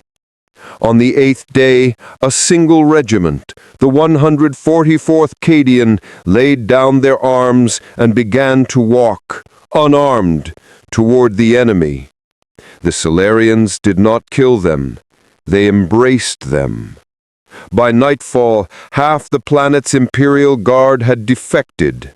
By morning, the Inquisition's fleet was crippled. And by dusk, Halbrecht ordered the unthinkable. Prepare the cyclonic torpedoes. Amara heard the sky scream before she saw it. The clouds parted, revealing lines of crimson fire descending like divine judgment. She fell to her knees, not in prayer, but in despair. "This isn't what he wanted," she sobbed. "He saved us! He saved us!" The light grew unbearable. The basilica trembled, and just before the torpedoes struck, she saw the impossible. The very air shimmered, bending around her. Heat washed over the city, not in flame, but in protection. The torpedoes detonated in orbit, their energy reflected by an unseen force. And above the chaos, the star of Solus flared brighter than ever. A shape appeared at its center, not solid, but unmistakable. A man. a man with a torn cape and eyes like suns. The fleet went silent. Every soul on the planet, soldier and cultist alike, froze as one. His voice, no vox, no psychic channel, filled the air itself. Enough. The flames dimmed. The weapons fell still. You destroy what you cannot understand. You worship what you cannot bear to love. You make war in my name, and you do not even know who I am. The words cut deeper than any blade. I am not your God. I am your reflection. He looked down upon them, all of them, and in that gaze every soldier, every zealot, every murderer felt seen. And then, with sorrow that shook the heavens, he said, "If my light has only taught you how to kill, then perhaps you do not deserve it." The star dimmed, the image vanished, and for the first time in weeks the world was plunged into true darkness. Solus Prime survived the bombardment, but its faith did not. Within days the cult splintered into warlords and heresies. The Inquisition fled. The ecclesiarchy returned to claim what was left. And Sister Amora, last of the true believers, walked among the ashes, searching for a light that no longer answered. In her dreams she still saw him, not a god, not a saint, but a man, standing alone beneath two suns. And each time he turned away from her, his voice fading like a dying flame. They were not ready. Terra, the throne world of man, cradle of the Imperium, tomb of the Emperor, and now the center of a tremor that no seer or saint could predict. For 10,000 years, the Emperor of mankind had not spoken. Not to his priests, not to his angels, not even to the fabric of the warp that bent to his dying will. Until now.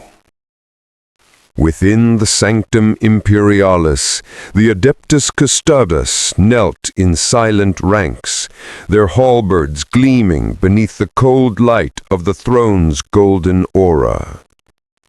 Tech priests chanted in binaric hymns. Servo skulls hovered like flies over a carcass.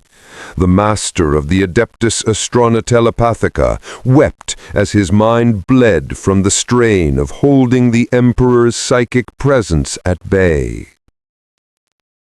Then, amid the static and the endless mechanical droning, a voice, faint, cracked, yet alive, echoed through the immaterium. He bears my light. The words struck every psyker across the segmentum like a thunderclap. The astropaths screamed. The choirs burned out their eyes. Even the grey knights in Titan's vaults awoke in unison, their wards flaring as the warp itself quivered. "Who?" demanded the High Lord of the Inquisition, clutching the edge of the throne dais. "Who bears your light, my Emperor?" The voice came again, calmer this time, resonant with an ancient sorrow. "He who fell from another dawn. He who was not meant for this age, yet now stands as judgment upon it." The custodes exchanged uneasy glances. Even they, the Emperor's most loyal sons, felt the tremor of uncertainty. Could this other light be divine or heresy given flesh? At the base of the golden throne, Magos Dominus Radim began to record the readings, massive fluctuations in the Astronomicon, as if another beacon were challenging the Emperor's own. And far beyond Terra, in the cold void between stars, that beacon pulsed again. A golden flare, brighter than any sun. In the shadowed hallways of the Scholastica Psychana, the oldest psychers whispered ancient fears, prophecies of twin suns, of a false dawn that would precede humanity's reckoning. The librarians of the Ultramarines debated scripture with the chaplains of the Blood Angels. Was this alien light the Emperor reborn, or a devil cloaked in virtue? And while the Imperium argued theology, the warp stirred. For the first time in 10 millennia, the great game faltered. Deep within the Eye of Terror, the Chaos Gods watched. Khorne snarled, his brass throne trembling with rage. Another pretender to the godhood of man.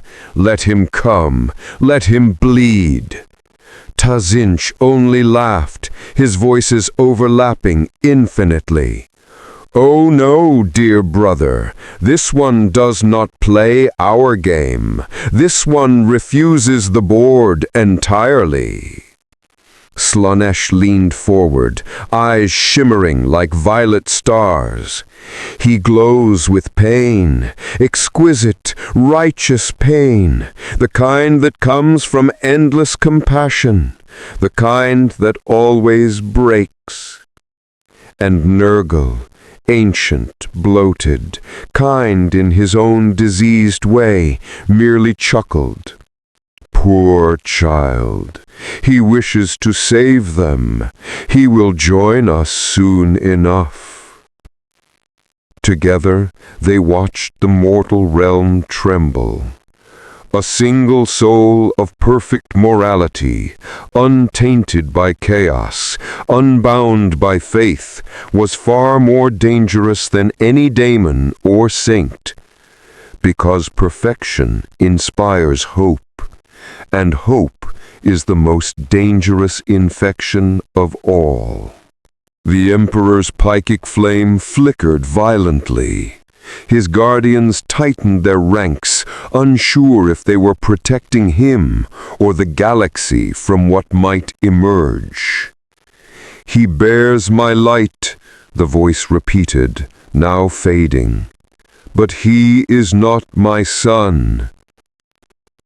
And with that, silence returned to the throne. For a long moment, none dared breathe. Then the Grand Master of the Custodes stepped forward, helm under his arm.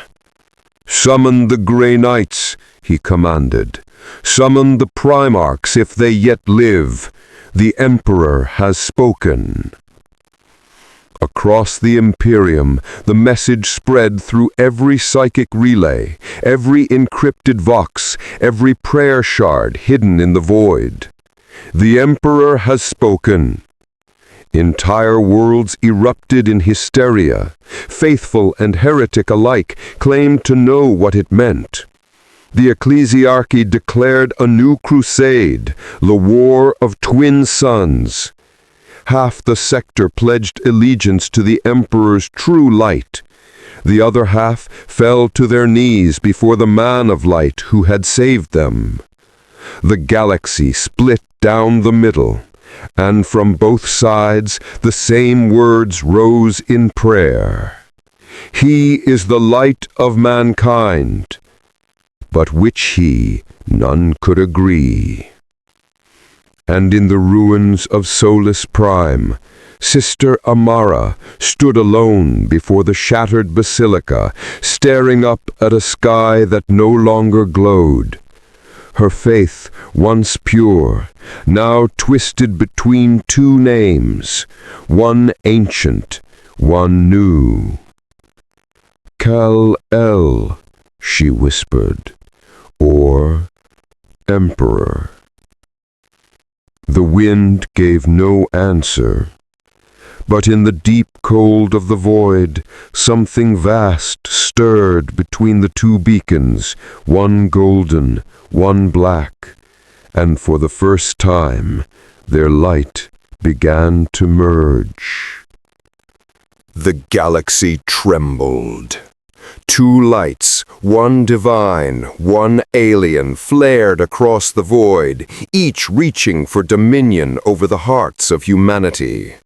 The Astronomicon pulsed erratically, its once stable beacon of holy navigation now flickering between two distinct frequencies. To some navigators, the shift was beautiful, divine. To others, it was madness. And in the space between Terra and the Damocles Gulf, those two lights finally met.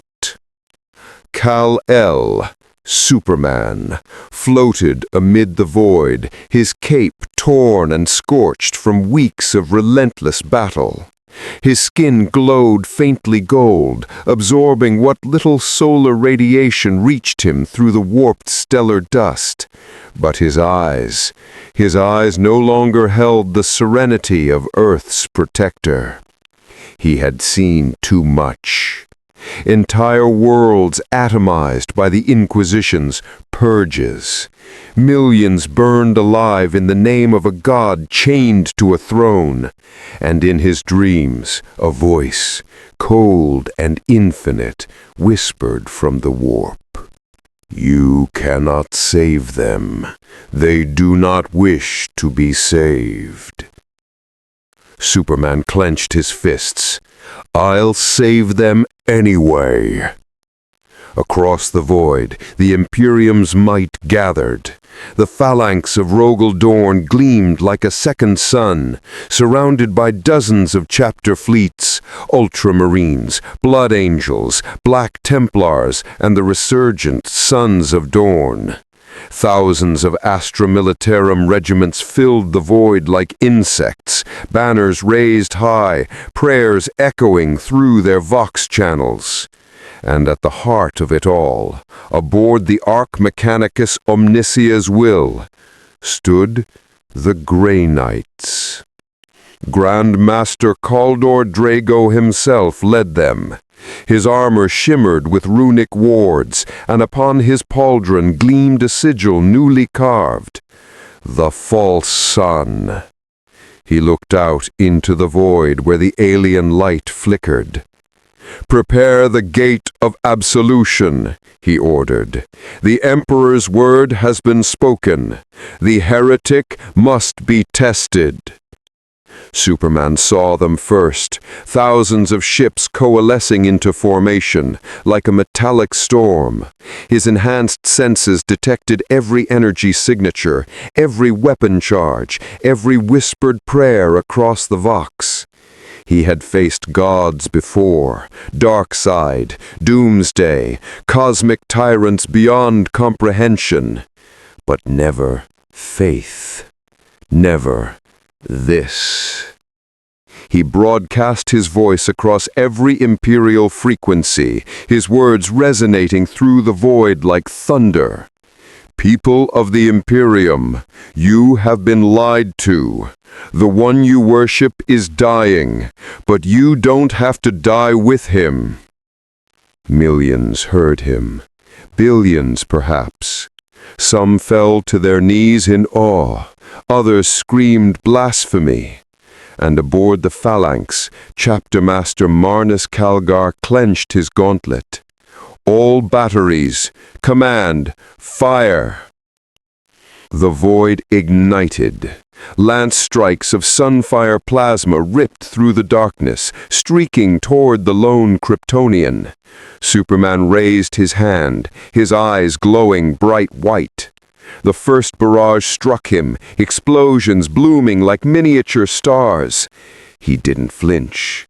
Instead, he absorbed it, drawing in the energy, feeding on the light until his aura blazed like a newborn sun.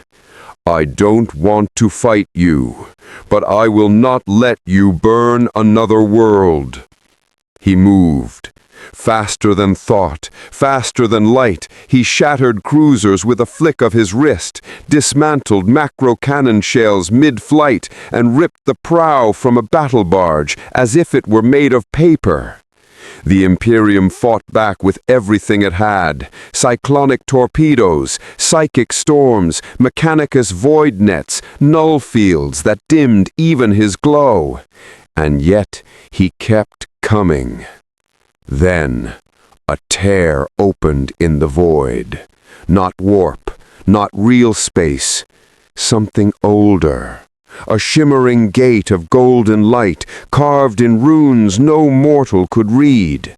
From within stepped figures that had not walked the galaxy in 10,000 years. Robute Guilliman, reborn Primarch and Lord Commander, strode forward in full ceramite glory. Beside him, his blade humming with the light of a god, came a figure few had ever seen and lived. A Custodes champion, bearing the Emperor's sigil, his armor wreathed in flame. They did not come to kill the alien. They came to test him. Guilliman's voice echoed across the open channel, calm but thunderous. "Kal-El of Krypton, the Emperor has named you bearer of his light, but even the brightest stars may burn false." Superman met his gaze across the void. "I don't know your Emperor. I don't serve your God, but I fight for life. That's all that matters." Guilliman raised his blade. "Then prove it." The two collided. Primarch and Kryptonian, two titans whose blows cracked the fabric of space. Each strike unleashed Nova-level shockwaves. Mechanicus augers shorted out, void shields collapsed, entire regiments of Imperial Guard prayed themselves into madness as the heavens themselves roared. Superman's strength was endless, but Guilliman's will was absolute. And for every blow Kal-El dealt, Guilliman answered with one forged by millennia of divine fury. Finally, the Custodes champion intervened, his halberd catching Superman's next punch. "Enough," he said. "The Emperor has watched. He has judged." The stars went silent. From Terra to Titan, from Cadia's ruins to the deepest warp, every psyker felt it. The Emperor's consciousness rising for one final word. "He is not my enemy. He is my reflection." And as that voice faded once more into divine silence, the two lights, the Astronomicon and the alien sun, merged, forming a single radiant flare across the galaxy. For one brief instant, every soul in the Imperium felt warmth, real warmth, the kind that came not from faith, not from fear, but from something older and purer: hope. Superman's body began to fade, his energy spent, his form dissolving into light.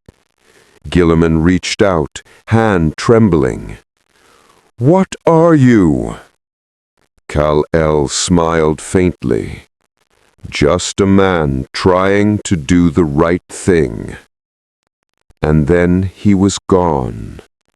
Across the galaxy, for the first time in 10,000 years, the stars shone brighter. The Astronomicon burned steady once more, and the Emperor, still silent, seemed somehow at peace. The priests declared it a miracle. The Inquisition burned the heretics who thought otherwise. And in the ruins of Solus Prime, Sister Amara knelt beneath the twin suns that now rose as one. "He bore your light, my emperor," she whispered, "and now it burns in us all." In the grim darkness of the far future, there is only war. But sometimes, just sometimes, something breaks through the endless night. They called him alien, they called him heretic, but for one fleeting age, Superman reminded humanity of what they were fighting for. Not dominion, not faith, not survival, but the simple, impossible dream that even in a universe ruled by gods and daemons, one man's compassion could move the stars themselves. The Imperium would never speak his name again. His existence was purged from every archive, every chronicle, every prayer. Yet the light he left behind, small, quiet, undying, lingered in the hearts of those who saw it. And perhaps in some distant millennium, when the Emperor's flame flickers once more, that light will return, not as a god, not as a weapon, but as a reminder of what it truly means to be human. Because even in the 41st millennium, hope is the rarest miracle of all.